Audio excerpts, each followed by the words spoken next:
Hey guys, Rad Performance here. You want to spin that? So we are making custom seat brackets. So if you need to make a custom bracket, you can basically make anything of it out of the simple flat stock or some sort of angle iron or box tubing. It could be pre-machined or you can machine it yourself. Now we had a problem where we needed to get the back up. So raise it inside the back of the seat. So as simply put, you just treat it with washers. And then we also wanted to move the seat as itself further back inside the car. So how we did that, this is where the stock mounting locations are that are going to be inside the vehicle. So this is all stock. Gonna go inside the existing holes, not making anything new. And this is helping us adjust the seat back. And then if you wanted to adjust the seat forward, you could do obviously the inverse. And then obviously going up with the seat, we add some washers.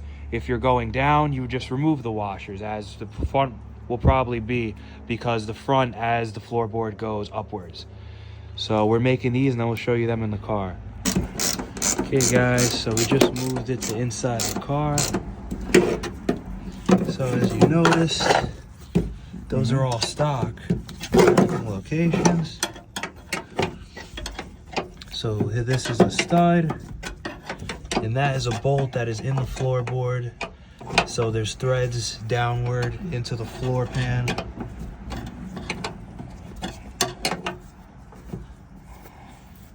So he's just tightening it up. That's good.